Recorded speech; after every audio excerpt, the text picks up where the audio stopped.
ہمارے ملک میں private schools جن کا ایک الگ اسٹینڈرڈ، الگ ایک مافیا، میں کہتا ہوں private school look like a mafia.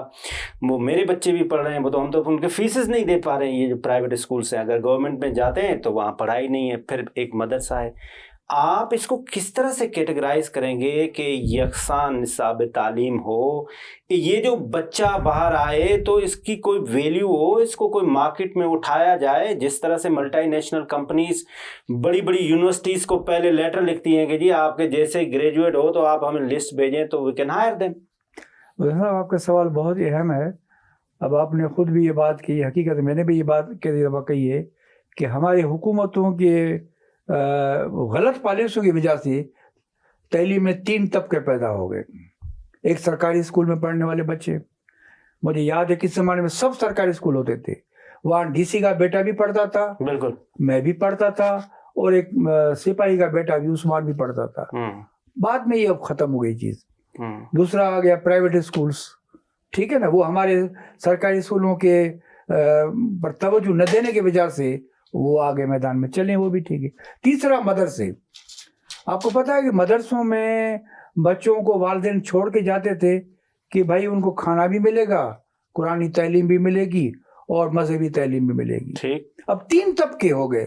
اب ان 3 طبقوں کو کس طرح دیکھا جاتا ہے؟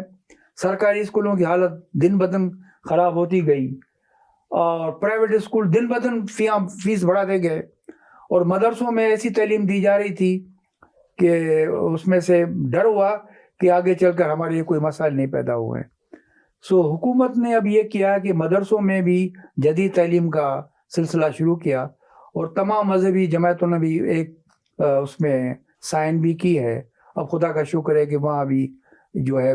کیا فیڈرل منسٹر ایجوکیشن جس طرح سے وائس چانسلرز کو اور ایجوکیشن منسٹرز کو پروونشل کو خط لکھتا ہے کہ تسی اتھے آ جاؤ، مدرسے کے آپ مولویوں کو آپ لکھ سکتے ہیں؟ دیکھیں نا، میں آپ کی بات مانتا ہوں کہ مذہب ایک ایسی چیز ہے جو یقیناً پاکستان کا سرکاری جو اسلام ہے، اب اس میں نے کہا نا کہ ہماری حکومتوں کی غلطی کی وجہ سے یہ چیزیں آگے بڑھی ہیں. اب اس پر میں زیادہ ایسی وجہ سے نہیں بولتا، لیکن اگر آپ ہی زیادہ نہیں بولیں گے تو پھر کون بولے گا؟ نہیں، میرا مقصد یہ تھا اب بات تو کرنی چاہیے نا. ابھی دیکھیں ٹائم ہے، بہت لیٹ ہو گئے ہیں، بہت گاڑی میں آپ کی بات مانتا ہوں، لیکن مدرسوں میں یہی اگر بتائیں کہ اگر مذہبی تعلیم کے ساتھ جدید تعلیم دی جا رہی ہے تو یہ ایک اچھی اچیومنٹ ہے. اس کا ایک اچھی اچیومنٹ ہے. اچھی اچیومنٹ میں تب مانوں گا جب آپ اس کے کریکٹیو ایکشن پلان لیں، آپ اس کی اکاؤنٹیبلٹی کریں، آپ جا کے اس کی آڈٹ کریں. جس طرح سے آپ